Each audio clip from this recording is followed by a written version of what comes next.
a woke Carnegie Mellon professor who sparked outrage after wishing the Queen an excruciatingly painful death, has now branded the monarch's reign violent, while doubling down on her slurs. Anya made the remarks in an interview with NBC News website on Thursday, saying, "There are people literally around the world rejoicing at this woman's death, not because they're vile or cold, but because her reign and the reign of her monarchy by extension was violent." Anya slammed those who'd condemned her tweets, adding, "I take deep offense at the notion that the oppressed and survivors of violence have to somehow be deferential or respectful when their oppressors die." Anya, 46, said that her mother was born in Trinidad and her father in Nigeria, eventually meeting in England in 1950s, having been sent there to go to school. She described herself as a child of colonization. She added, "In addition to the colonization on the side of Nigeria, there's also the human enslavement in the Caribbean. So there's a direct lineage that I have to not just people who were colonized, but also people who were enslaved by the British." Among those who condemned Anya's initial tweet wishing a painful end for the Queen, who died Thursday, was Jeff Bezos.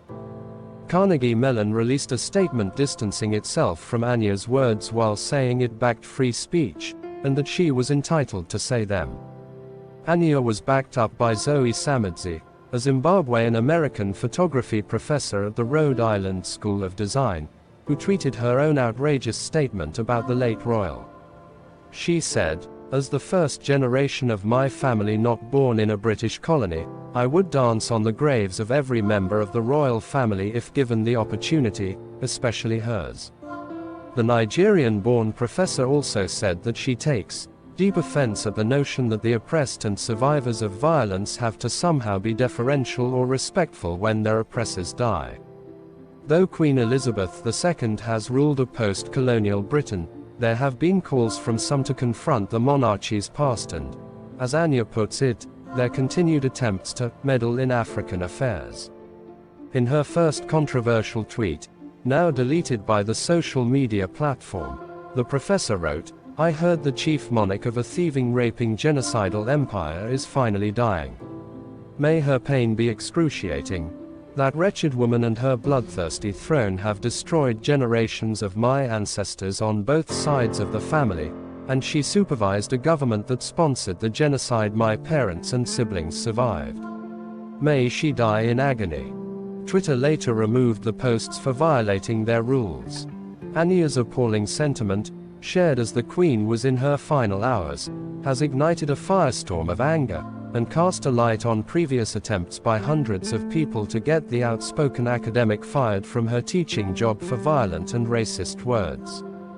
The university has so far refused to punish its professor, and said in a statement posted on Twitter on Thursday evening, "We do not condone the offensive and objectionable messages posted by Anya today on her social media account. Free expression is core to the mission of higher education," they said, indicating Anya would not see consequences for her tweet. However, the views she shared absolutely do not represent the values of the institution, nor the standards of discourse we seek to foster, they concluded. Thanks for watching. Click the subscribe button and switch on the bell icon.